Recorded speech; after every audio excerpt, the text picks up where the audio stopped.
मुल्क भर में वोटिंग का अमल जारी।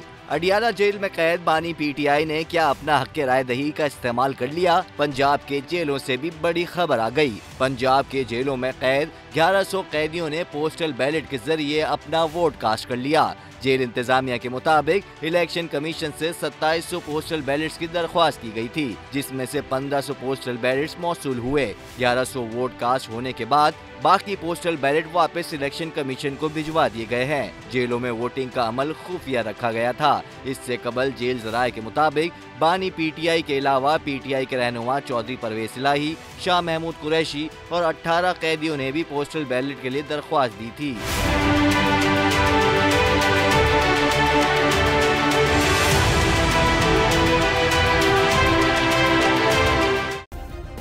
सब्सक्राइब करें और बेल दबाएं ताकि कोई खबर रह न जाए।